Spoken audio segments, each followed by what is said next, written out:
Hello and welcome to Liberty Law Talk. I'm your host, Richard Reinsch. Liberty Law Talk is featured at the online journal Law and Liberty, which is available at lawliberty.org.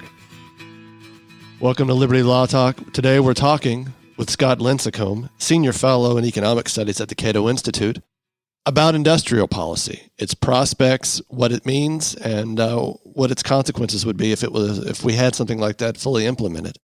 Scott, as I mentioned, is at the Cato Institute in Economic Studies. He writes on international and domestic economic issues, including trade, subsidies, industrial policy, global supply chains, all the things that are in the news and we're discussing. Scott, glad to have you on the program. Oh, thanks for having me. Good to be here. So thinking about industrial policy, and I've read a lot of your work on it. What is industrial policy? Great question, because it's kind of funny to start there, but it's really necessary because so often you hear, especially from industrial policy advocates, it is anything and everything. It is what gave us the iPhone and COVID vaccines and everything in between. You name it. If it is a technological marvel of any sort, you will hear that it was a result of industrial policy. The reality is, as you unsurprisingly the listeners might find out, is far different. And that's because if you look back at the history of industrial policy, and we have a lot of it in not just the United States, but around the world, experts tend to coalesce around a few really essential defining characteristics of what is industrial policy. So first, you need a national strategy or a plan of some sort, right? This isn't just government funding for basic research, for example, where, you give a bunch of smart people grants to do some research and they might stumble upon some amazing thing while they're doing their work at some university. So you need a national strategy and a plan to achieve some sort of objective, right? The next thing is you need to then, pursuant to that strategy, you're going to have targeted microeconomic, meaning company, industry, firm-specific stuff, microeconomic policies, things like tariffs or subsidies or localization mandates or the rest. And those policies are going to be intended to achieve specific market-beating commercial outcomes. So making that really simple, this isn't like building a fighter jet, and it's not just simply to try to achieve some sort of objective that the market could achieve. It's essentially saying, look, no, the market has failed, and in order to achieve our national strategy, we have to intervene in the market. We have to beat the market because there is apparently this market failure. And then the last part is there has to be an element of nationalism in all of this, right? So this is not just simply establishing a prize and saying anybody who can deliver an amazing technology to us gets the prize. We don't care where you're from. We don't care how you do it. This is far different. This is really the government saying we want this on national soil. We wanted to use American workers, American manufacturing. That's the only way you can qualify for any of these goodies that we just talked about. As I think about things that I hear when I'm out there regarding industrial policy, something that frequently gets trotted out and seems to be received with sort of nods by a lot of people in the room when it's said is, the internet is the outcome of industrial policy. COVID vaccine strategy, Operation Warp Speed proves industrial policy. Is there ever a need for industrial policy? And is there ever an argument for it? And I think, so another thing you hear is Alexander Hamilton and the famous report on manufacturers. So America itself, from our founding, some would say, is rooted in industrial policy, is comfortable with it. Yeah. And I think that, look, if you go back to Hamiltonian report on manufacturers, surely there was some industrial policy baked into that. The question is whether that actually, first of all, was fully implemented. The history shows that it really wasn't.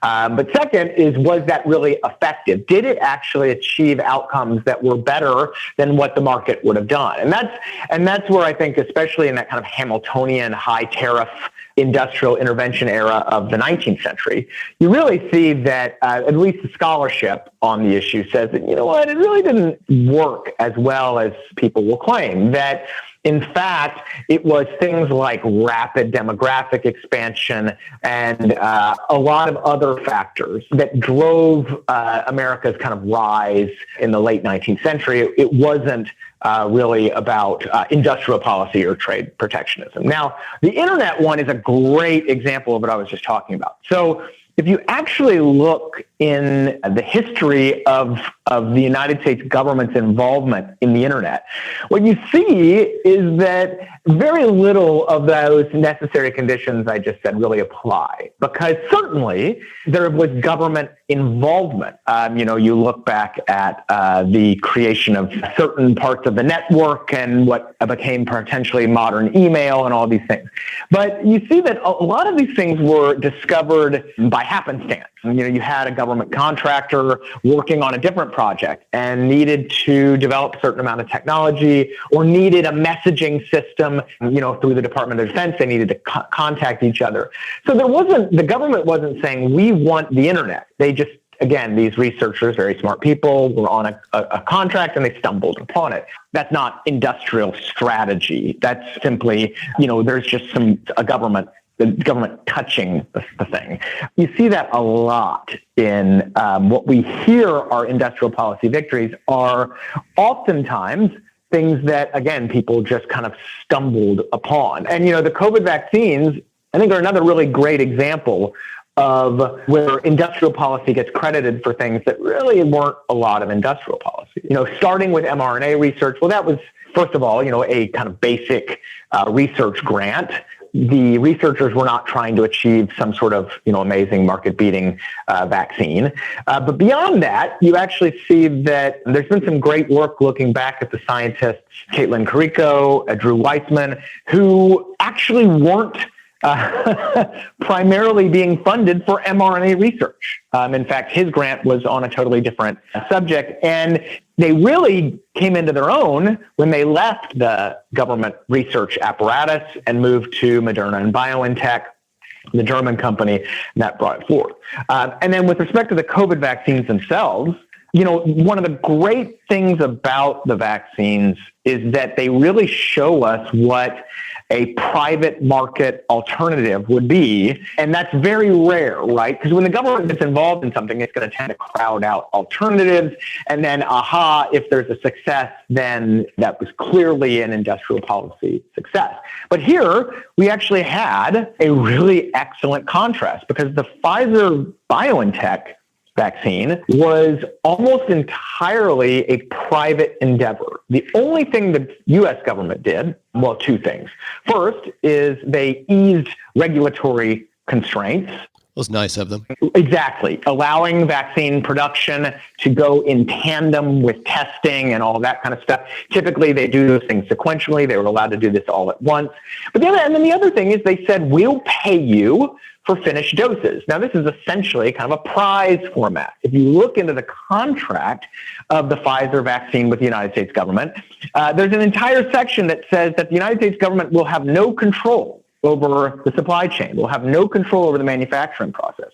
We will essentially just bring you a vaccine. And if it gets approved by the FDA, then you're going to pay us. So that is, again, there's very little micromanagement. And in fact, Pfizer used its own resources, its own manufacturing plant. BioNTech used its own research as well. The government only came in really at the end of the process. People talk about BioNTech got money from the German government. But again, that was after the vaccine had been created. And Pfizer's executives, before Operation Warp Speed ever even existed, were predicting, so in, say, April of 2020, they were predicting they'd have finished doses by December, like they did.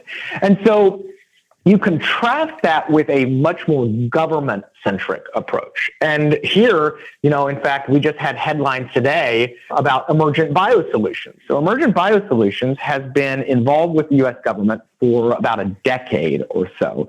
They were a plant in Maryland that was specifically funded by the U.S. government to produce vaccines in time of a pandemic, produce medication. Well, Emergent has produced almost no, at least in no significant commercial quantities, vaccines. And the government just canceled their contract because they've been having tons of problems in the manufacturing facilities in Maryland. And J&J was contracted, the government arranged for Johnson & Johnson to work with Emergent. And early on in the pandemic, you heard from a lot of industrial policy advocates that Emergent was it. This was clearly, this was going to be the success.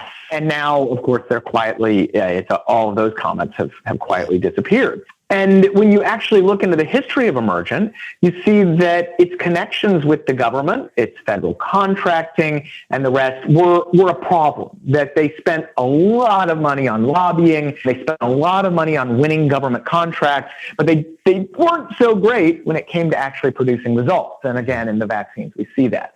So you have a much more market-oriented vaccine in the Pfizer-BioNTech vaccine, and then you have a much more government-oriented approach in the J&J Emergent. And I think that provides us really with this incredible contrast that we don't normally have.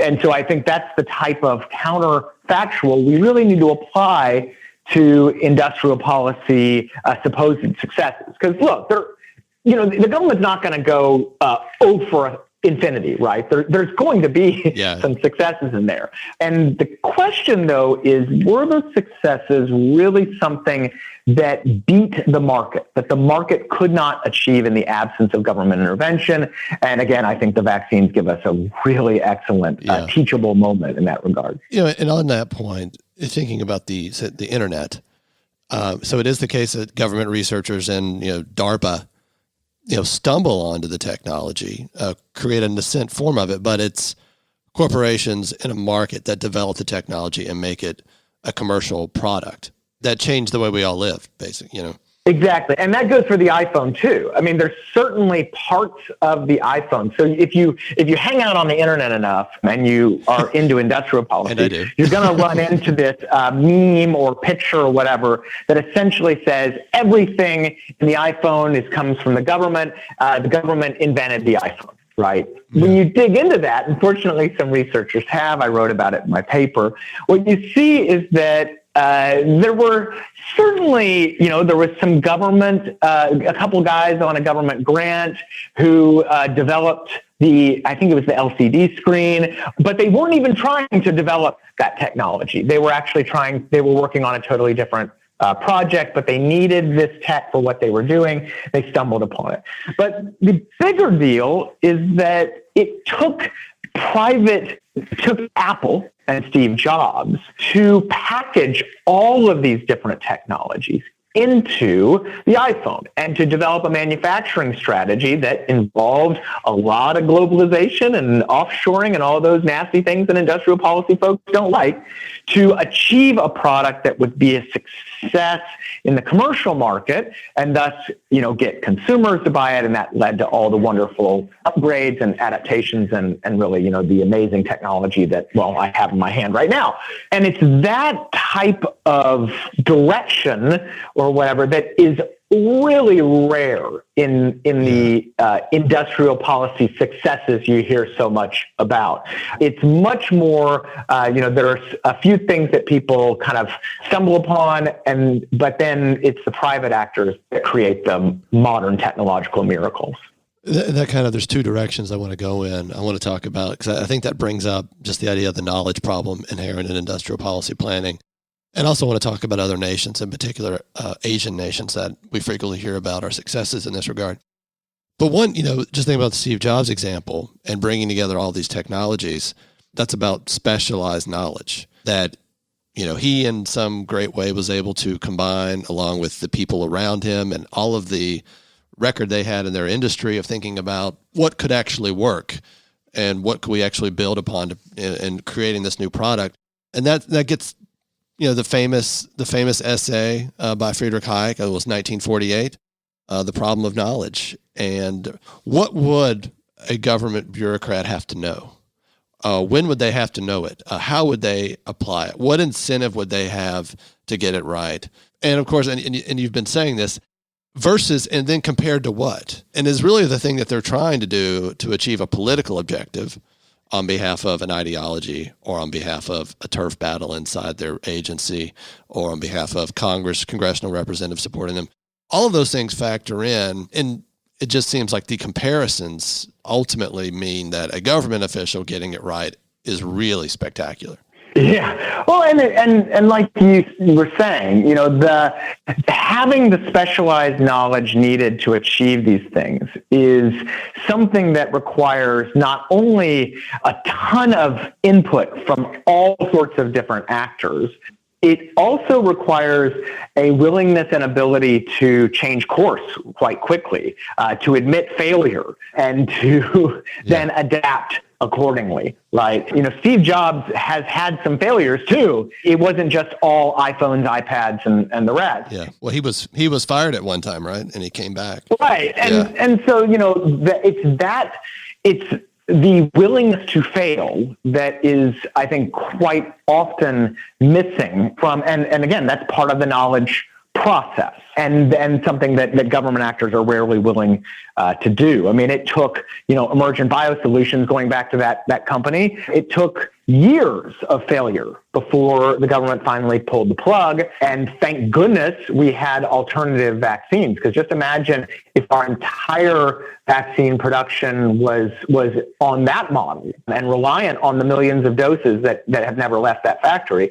Think of the damage that could cause. And so, that gets, I think, to another big problem with industrial policy, which is the political influence, right? That even things that might seem good on paper, even things that might say, well, no, we're going to actually use market input. We're going to, rely on the private sector and all the rest.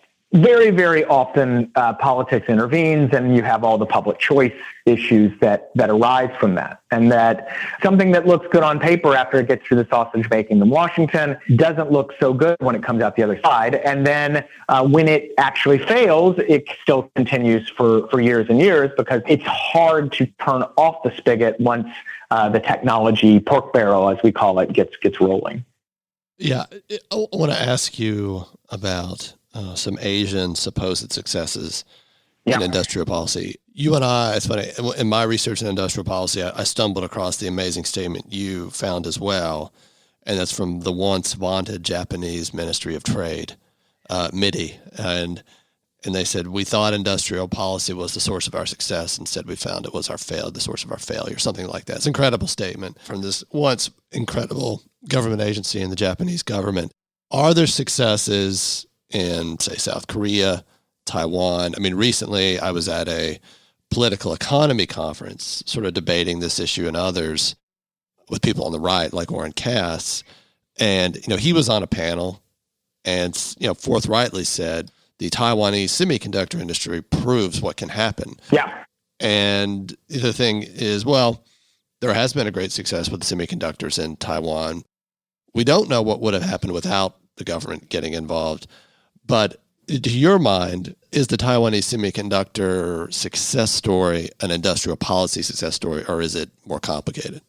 Well, I think it's certainly more complicated, and it's more complicated in a couple ways. And first is that there's a lot of myopia from the industrial policy advocates. So they see government action, they see a tangible, successful outcome, and they think, aha, that proves we should duplicate that, and it will certainly work as well as it did in that example. Now, the first issue with that, though, is, and this is something you've written about as well, is that when you actually dig into what Taiwan did, their initial innovations were very much Western technology and Western.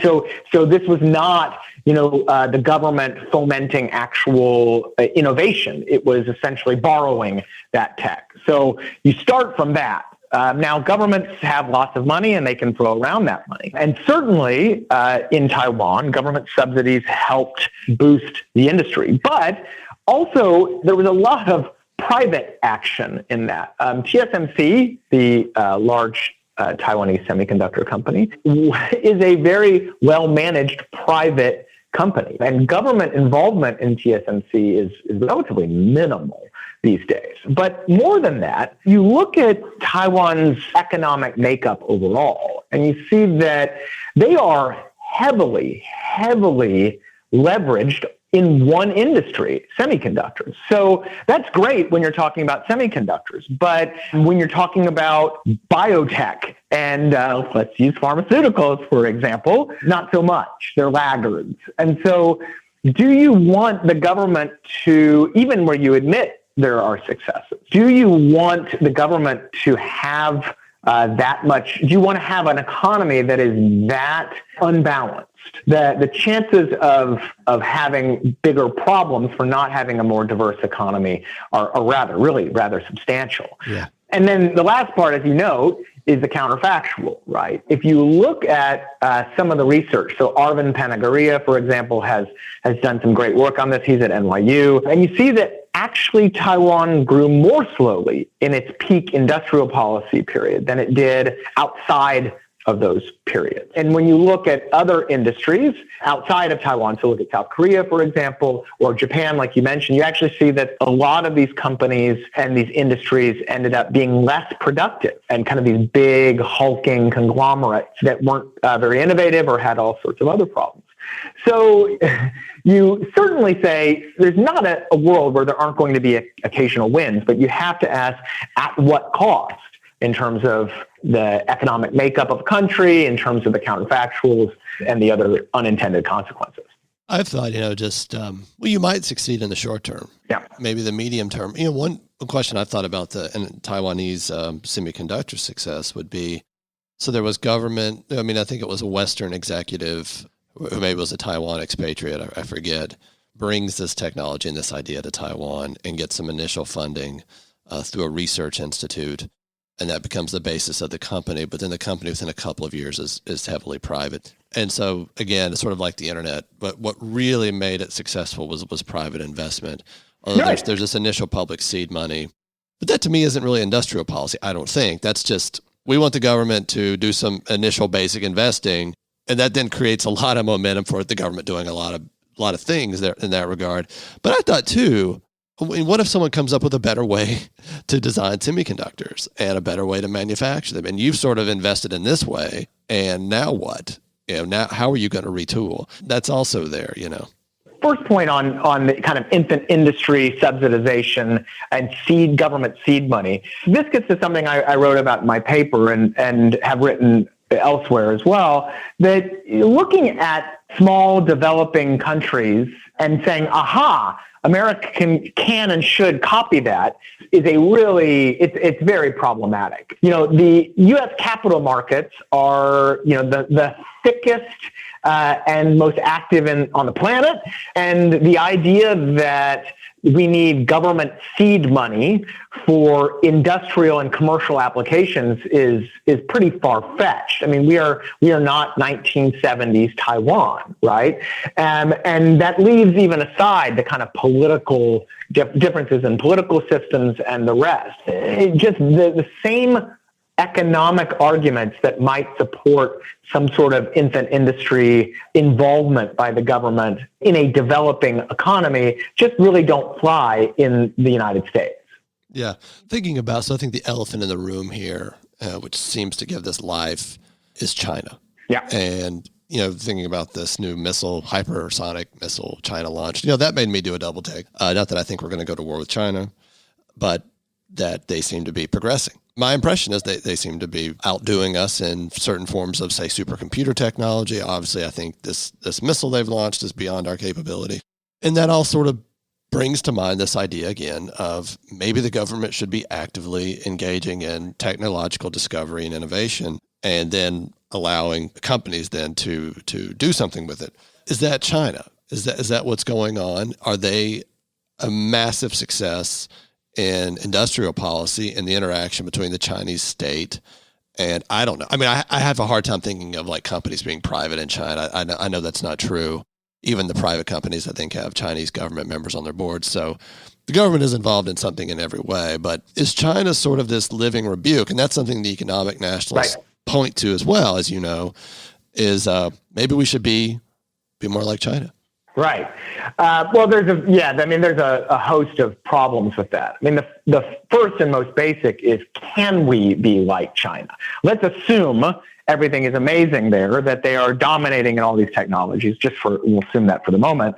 The idea that the U.S. economic and political system would be able to implement China-style industrial policy is pretty far-fetched. Not only does it require tolerating a lot of cost and a lot of failure and a lot of distortion, but also just simply in sheer terms of how our economic systems are set up, the idea that the United States could somehow, be directing bank funding and doing all this type of other stuff with state-owned enterprises is pretty loopy. Barry Naughton, the China expert, wrote this great book on Chinese industrial policy and basically said as much, right? He said, the stuff that China can do economically is not really something that Western, more market-oriented economies can do.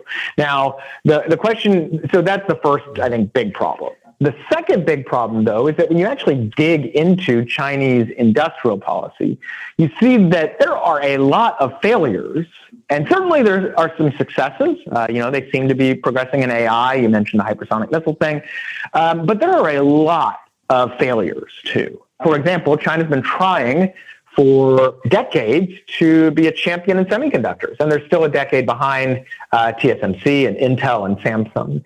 Most experts say they might never reach the technological frontier in semiconductors without a massive influx, particularly on the human capital side. They need a lot of smart people. But there's also other hurdles there in terms of materials and equipment and the rest. And so that's, I think a huge rebuke, because that is one area that the Chinese government has been laser focused for like 30 years and has still not much luck. Automotive, so cars is another one. Everybody likes to talk about electric vehicles. Well, China has also been trying to establish a combustion engine industry for decades. They have not done very well there. I think the biggest success is their Chinese acquisition of Volvo, which again, that's just simply borrowing others' technology. And there's several other examples out there of where even things that look like successes. So you say electric vehicles or shipbuilding or the rest have been just immensely costly. I mean, we're talking tens of billions of dollars wasted in bankrupt companies and leveraged loans and the rest. And those are, again, the types of things that, is that actually good for the Chinese economy? Has that actually put them in a stronger position in the long term? And I think the answer there is no. And that gets to the third point, is that regardless of what you think about China's industrial policy, the fact is that China's economy and future, they have a lot of significant issues. It's funny, if I had said this a year ago, people might have laughed at me. But now I think in the last year, between the crackdowns on private enterprise and entrepreneurship, between the Evergrande issue, between a lot of folks starting to see China's debt and demographic problems. China, they are going to get old very soon. They are very top-heavy when it comes to the organization of the populace. A lot of old people, not a lot of young people, not a lot of people having babies. Well, that's a recipe for pretty substantial problems, not just in terms of innovation and productivity, but also things just simply like having a safety net that can function. And then you also look at how the productivity is going there. And a lot of that goes back to, so China has significant productivity problems. They are not anywhere near the frontier in most areas. And a lot of that goes back, again, to their industrial policies. These are state-owned enterprises in China are increasingly ascendant. They were receding during the 90s and early 2000s, but that has changed back.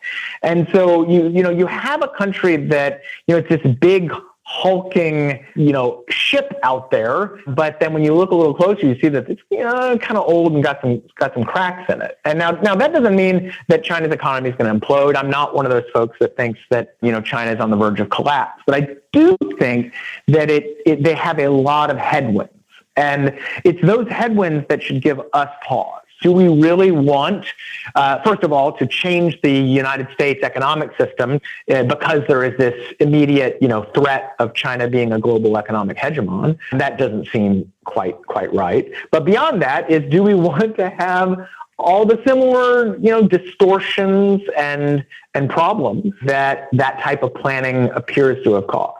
It seems clearly in the last 10 years, something has changed in China regarding the government, which has never been limited by the rule of law, but a much more aggressive, powerful state intervening and sort of killing their golden egg, or breaking it, which had really launched China economically. Something you also hear a lot about is, like we invented, or American companies invented, software technology and made great gains with it. But, the loss has been they've offshored it to China. Right. Or to other countries. And another argument that you then hear is, and of course you and I have a story to tell about that makes sense, a logical economic story. But then they say, but software manufacturing, something in the software manufacturing produces ideas for further innovation. And because we don't do that software manufacturing, we're missing out on software innovation. What do you make of that argument? Well, it's kind of a weird argument, I think, because do we want to be truly innovative? So do we want to be the guys who invent the software, or do we want to be the guys that just copy it? I'd rather have American companies focused on what's going to be the next big thing, not focused on simply trying to crank out a bunch of the last big thing, right? And you see this time and time again. If you look at the data on, say, U.S. R&D spending, if you look at the data on venture capital, things are still really active in the United States. And in fact, by some measures, at all-time highs. We just hit 3% R&D, 3% of GDP for research and development spending for the first time ever. I think in 2019, which is the last year available. And VC venture capital funding and all these other things have just gone crazy, both before and now after the pandemic. And, I want folks focused again on the cutting edge and innovative stuff. That's the stuff that really will define the next 50 years, not the last 50 years. And that's where, we still seem to be headed. Now, look, are there some headwinds and some problems here too? Yeah, sure. But I'd much rather be, quite frankly, in the United States position than China's in that regard. Yeah. The headwinds you mentioned for China, we have some of those. Yeah. We have demographic problems. We have tremendous debt problems, which we don't want to actually fix, among other things. On, all of this debate started 5 or 6 years ago. Industrial policy in America around this constant drip of an argument of manufacturing jobs.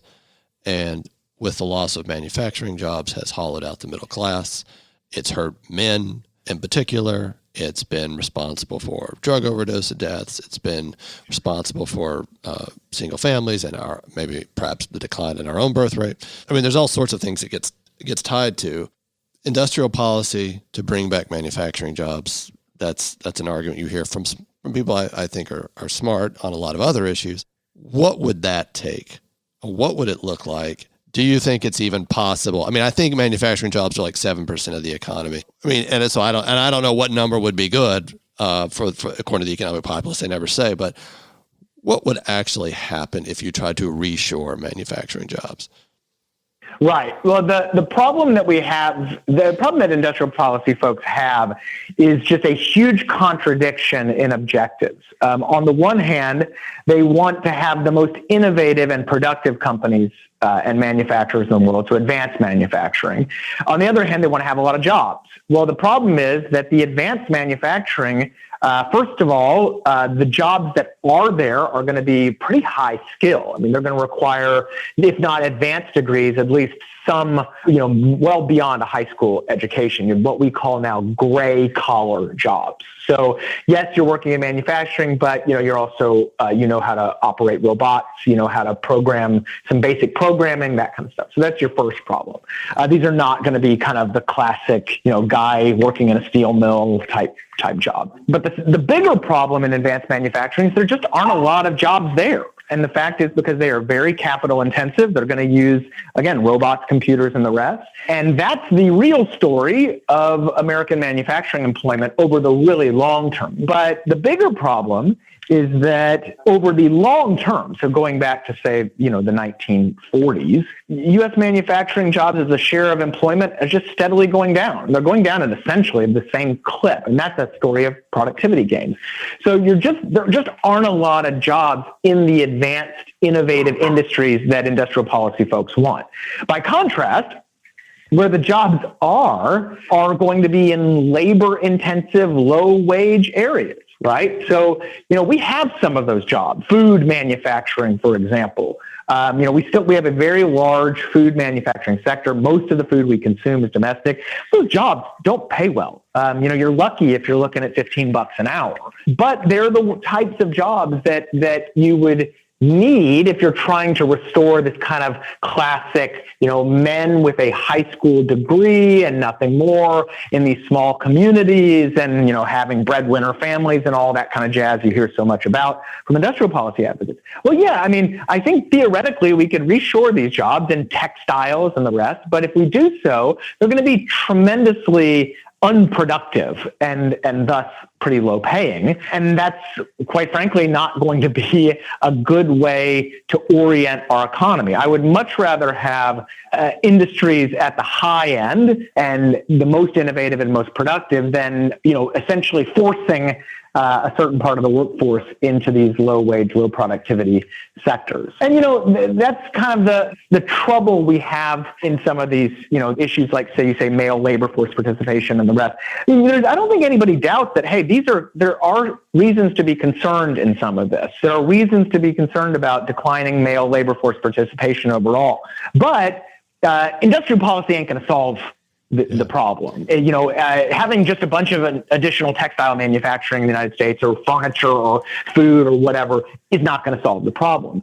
These are really complex issues that are some cultural, some demographic, looking at women joining the workforce, some just modernity doing its thing, some related to education and the rest. These are not things that you can just simply flip a switch, impose some textile tariffs, and then boom, everybody's having babies again. Yeah, and you mentioned this in your writing that there are a lot of places, regions, cities in America that were heavy industrial that hit and they experienced a decline and then they recovered. One you mentioned resonated with me, which is Spartanburg, South Carolina. I've been through there a number of times, and it's a nice city, and you get the sense of this is robust economically. Certain places in North Carolina as well, but then you've got Pittsburgh, another one, and then you've got Youngstown, PA, which never came back.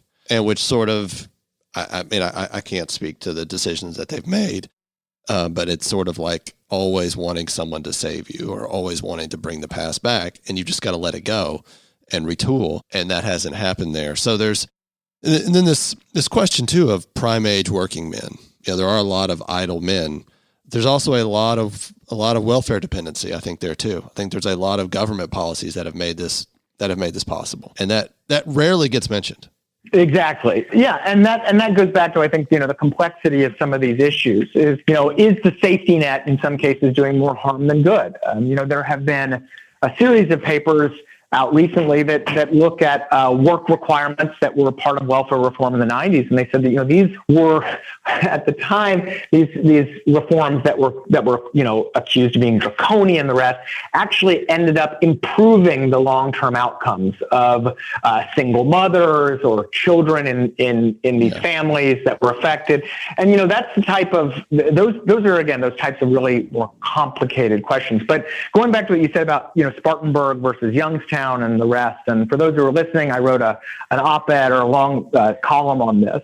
But there are cities all over the country that were hit hard by the shift in the 1990s and 2000s, whether it's trade with China or automation or just changing industries, moving away from coal or whatever.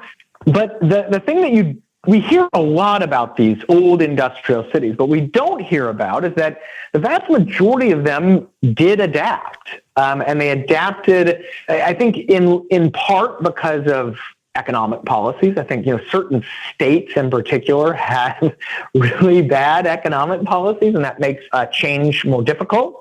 The other big thing, though, like you said, is that there is this idea of kind of economic nostalgia, that we were a city defined by a certain industry, textiles in Spartanburg or steel in Youngstown, and that's what we're going to be, gosh darn it, forever. Well, Spartanburg said, no, you know what?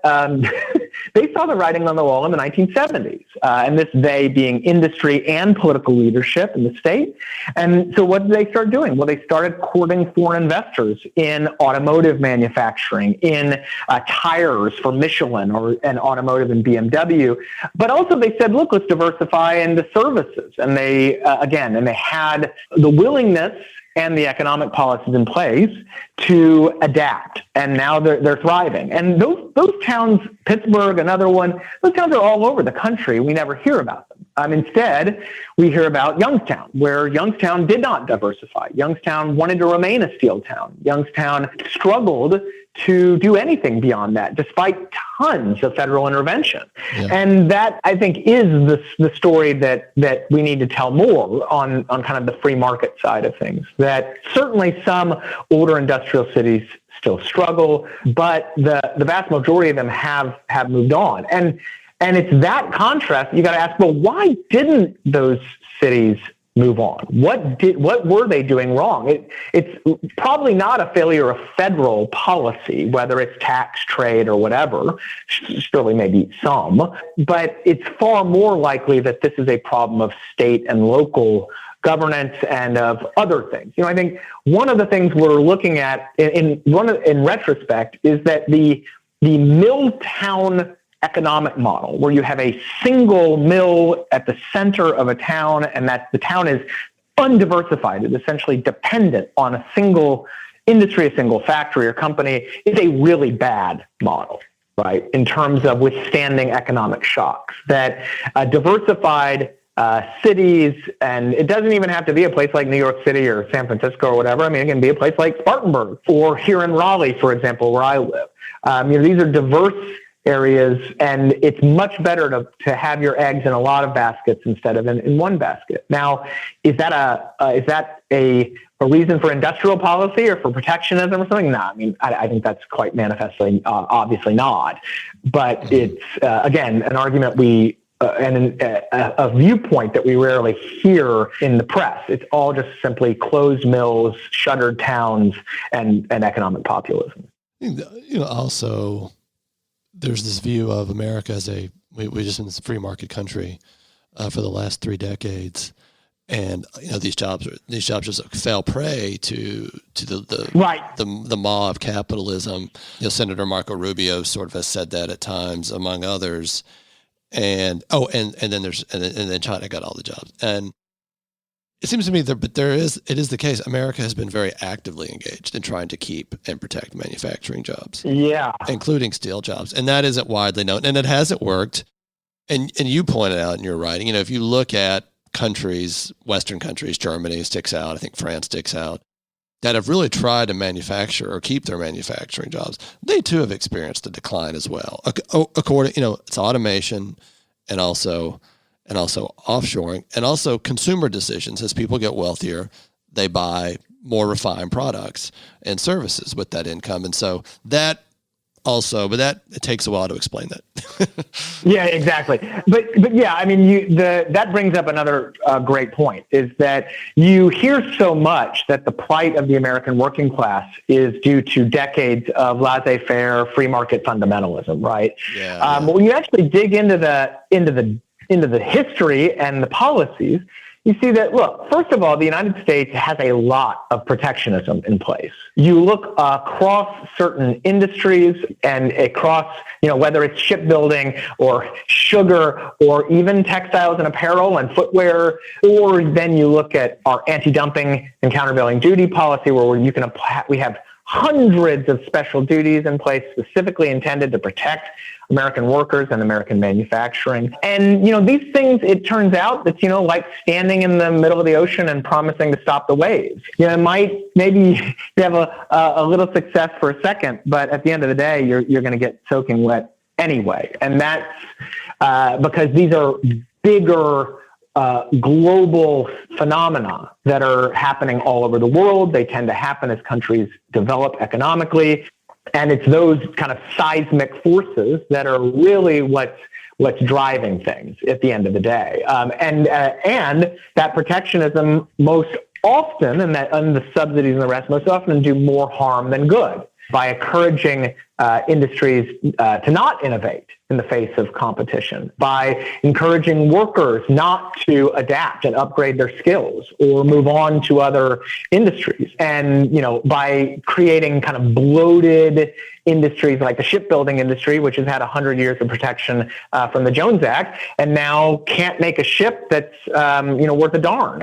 Costs 5 times as much to make a ship in the United States as it does abroad. As a result, you've seen the slow degradation of the U.S. merchant marine and all sorts of other distortions. And, oh, by the way, an industry that is far better at lobbying than it is at making ships, because they have honestly, it's a really impressive lobbying machine to maintain that protection.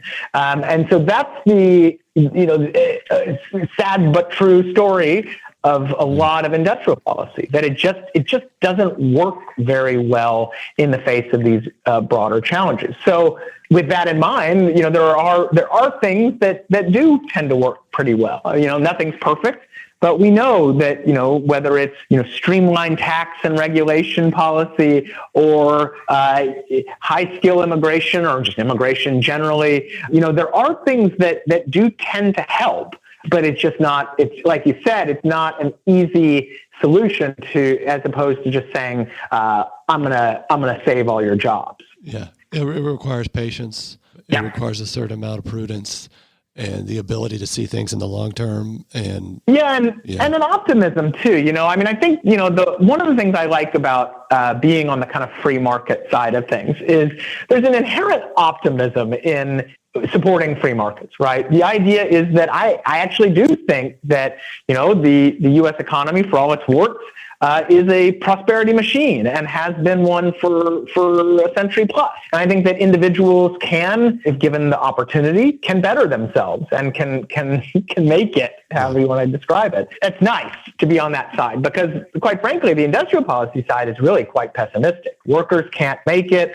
Industries can't survive. Innovation can't exist without massive subsidies or protection or whatever. And that the best thing that we can do for these communities is to just let them stay etherized or frozen in amber in a certain period of time that has long since passed, instead of, giving them a kick in the butt and getting them along the way. Yeah. Scott, maybe we'll end there. Thank you so much for coming on to discuss what is industrial policy and what it would look like if it were implemented. Appreciate your time. My pleasure. Thanks for having me. This is Richard Reinsch. You've been listening to another episode of Liberty Law Talk, available at lawliberty.org.